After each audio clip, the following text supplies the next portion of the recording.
Never let a good crisis go to waste. That statement has been used by Marxist radicals for decades now. If I'm not mistaken, it actually originated from the ultimate Marxist, Saul Alinsky, in his book Rules for Radicals from the 1960s. There are several ways that you can understand the mind of the useless. You can buy yourself a nice woke hat. Putting on the woke hat, it immediately shifts your mind from common sense thinking. An example of that would be running away at the sight of Rachel Levine in a thong. The woke hat, it takes your mind from common sense thinking to woke thinking. An example of that would be running away at the sight of Kate Upton in a bikini. Now, you can either purchase a woke hat or you can read Rules for Radicals by Saul Alinsky, otherwise known as the Woke Bible. That book is the blueprint for the tactics that we're seeing today.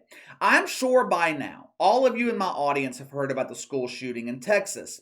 Before that story broke late yesterday afternoon, the big story in the mainstream media was the supposed conspiracy to assassinate former President George Bush. George Bush. You know, I was never really a fan of George Bush. They used to call guys like him rhinos, Republican in name only. Today we just call them woke dumbasses. Even though I never really liked George Bush, his presidency, it was never as bad as the media made it seem. Those 8 years from '01 to '08, those 8 years completely changed the country because the mainstream media, they finally took off the mask. They stopped hiding their true agenda. They recognized the power they had to manipulate the country. They began implementing the tactics outlined in the Woke Bible, one in which I just highlighted for you a second ago. Never let a good crisis go to waste. We have seen this same tactic used many times to perfection. Hurricane Katrina in 2005. The media narrative for that story: systemic racism. George Bush doesn't care about black people. Black people are drowning in the streets of New Orleans and the government refuses to help them.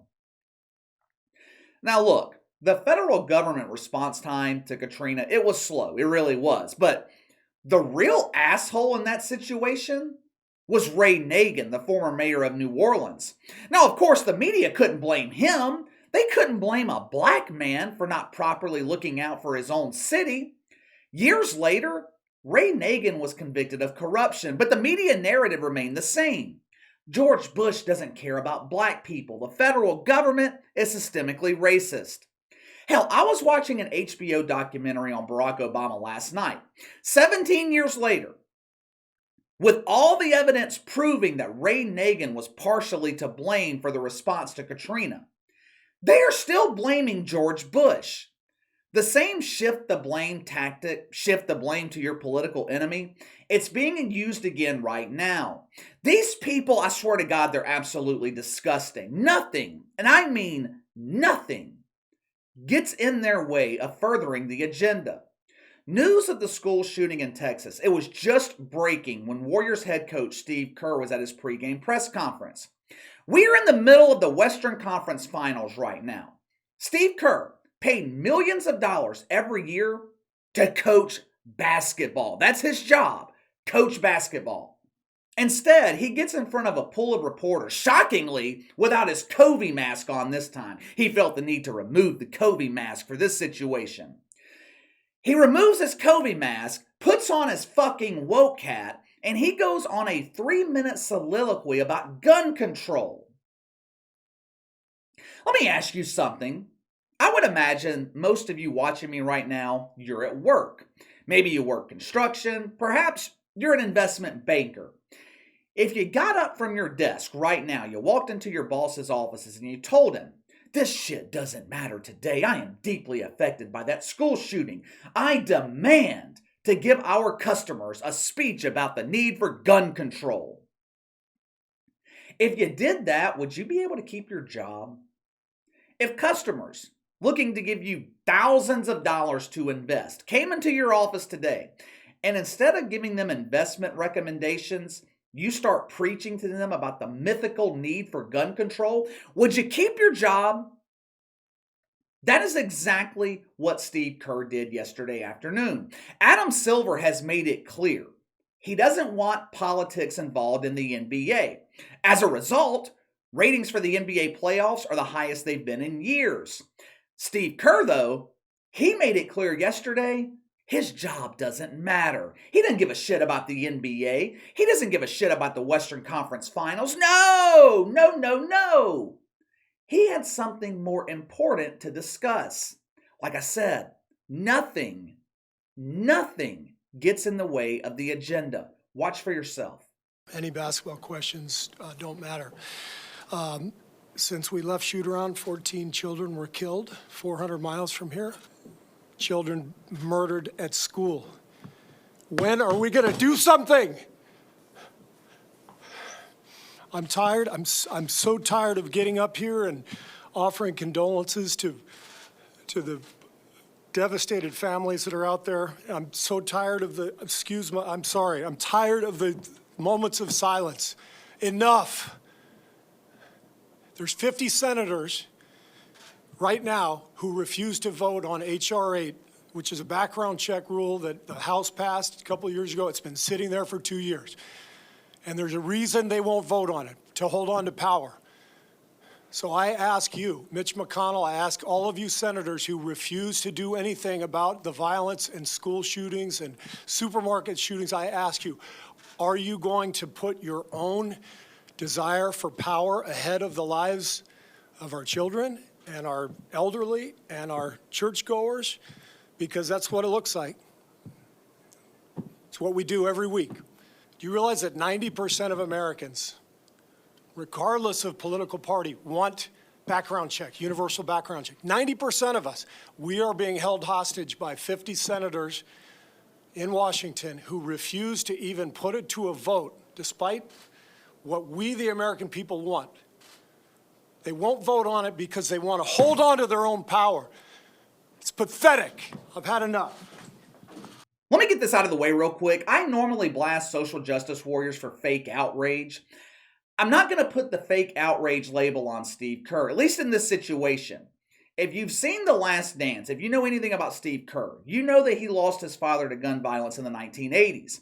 His father, I want to say his father was a college professor, but he was murdered in Beirut. Steve Kerr was in college at the time. Obviously, it had a deep, lasting impact on him. So I don't doubt his sincerity. This is one of the rare instances with a social justice warrior where I think the emotion, I think the outrage, I think it's real. The problem is the message is wrong. First of all, the pregame press conference for Game 4 of the Western Conference Finals, that is not the place to preach about gun control.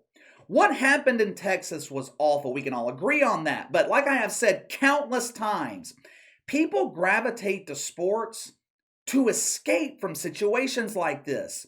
You got the head coach of the team the NBA should be building around alienating half the audience. Gun control is one of the most controversial issues in the country. The NBA is a business. It's not Fox News, who caters to conservatives. It's not MSNBC, who caters to the far left. It's not CNN, who caters to lovers of butt bongo. The NBA is a business, and they're in the business of attracting everyone. Going into the playoffs, the NBA was in desperate need of cleaning its reputation. The league was known for whiny social justice warriors constantly complaining about mythical racism. LeBron James sitting in his multi-million-dollar mansion talking about how he is the victim of mythical racism. Oh, I'm so scared. I can't walk out of my front door. A police officer might see me and ask for my autograph. Oh, I'm so traumatized. Please call Bomani Jones and schedule my Wokeaholics Anonymous meeting. We're a month into the playoffs, and the NBA could not ask for better results. And now they have Steve Kerr coaching the team the league should be centered around, pissing off millions of people, talking about an issue he knows absolutely nothing about. Matter of fact, let's clear up a couple of misconceptions. Obviously, Steve Kerr is currently in the PhD program at Woke U. He's taking courses taught by Little Red Riding Hood, Jen Psaki. The course is titled, The Real Control Behind Gun Control. The reason useless practitioners of celibacy want gun control it has nothing to do with protecting innocent lives. It has nothing to do with protecting children. It ain't about controlling guns, it's about controlling you. If they can prevent law-abiding citizens from accessing guns, they have complete control over the population. I thought it was interesting yesterday, as emotional as Steve Kerr was, his political bias remained on point.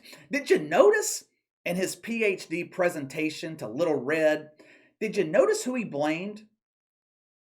Anytime a crisis comes up, social justice warriors always have someone to blame. Most of the time, the crisis is manufactured in services at Woke United Methodist, but this particular crisis was not. But the enemy remains the same.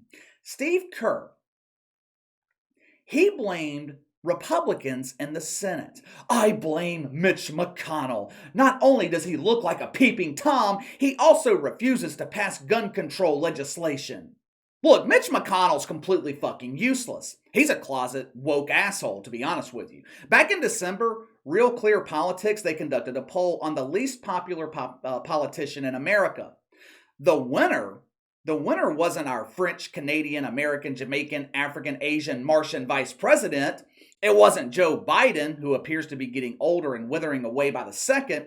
If Joe Biden ages any more physically, he's going to look like a fucking mummy.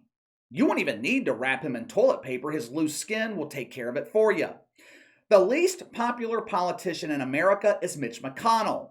As useless as that fucking guy is, what happened in Texas yesterday? It wasn't his fault. There's only one person to blame.